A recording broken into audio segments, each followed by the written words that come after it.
Hello friends, MrHeartlight here. I want to talk to you today about the many faces of grief. I call them the 20 faces of grief. I created, as an artist, I wanted to create an image that represented grief.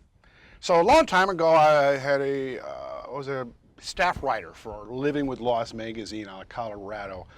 Carla Bloy was the editor. And I had many, many articles in there. And in one of the articles, I was talking about grief. Well, that's what the magazine's about.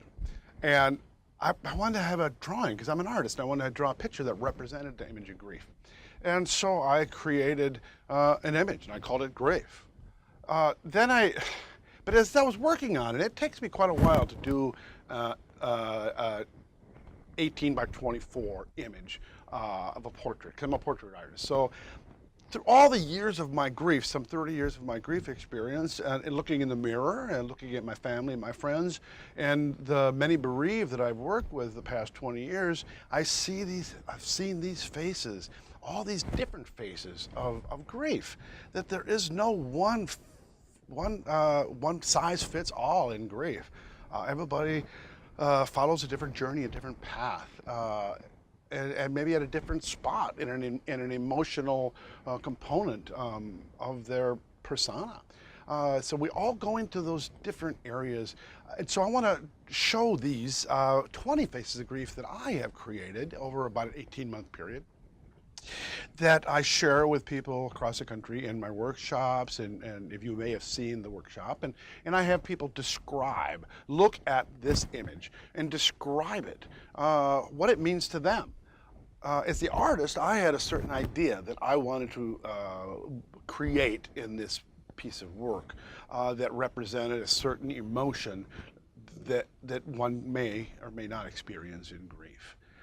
It may not correspond with what you, the griever, thinks this image represents. So I'm going to go through these images one at a time and talk about them as the artist, the creator, and why I created this particular image. And we will go through these in a series. Not to blog down this whole video, so there may be several videos that go over this. Of the 20 that I do, there are only 2 that are in any type of order. One is the very first one, and the one is the very last one. That's the beginning of our journey and kind of where we hope to be in our journey. And all the emotions in between can consort with each other, sister emotions that may come you may experience many of these at one time. Or may you never experience any of these, depending on you and your journey. It's so, so unique. So I want to start off with the first face. This is pictured here in front of you now. This face I call shock. This is that first primal scream that comes from our soul when we've witnessed the death of our loved one, hear of the death of our loved one. When you see, if you're military and you see 2 soldiers walking up your sidewalk, you know what the knock at the door represents. That is the first shock. This is what I call shock. We go into that bone-numbing scream from the bones. I mean, from our pit of our stomach to we scream like maybe we've never screamed before, because in reality, it's just too hard to bear. It seems impossible. When my twin sister was killed, it was sudden, and I just, this can't be happening. This cannot be happening. And I remember having that face.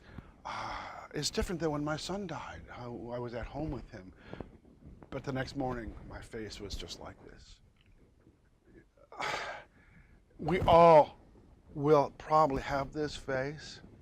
If you look at the picture, you can see almost like there's a person within the throat scream to get out. That is our inside voice that maybe is not being heard, and we're just screaming. On the outside, we may look okay, but this is what we look on the inside. And shock lasts as long as it needs to last for the individual, depending on the circumstances surrounding the death, depending on the support system, depending on the education on grief and trauma that maybe you have, what skills you have, what tools you have. But we all go into shock. It is a primal tool. Our body sends out hormones that numb us from head to soul. That's how we can do the impossible.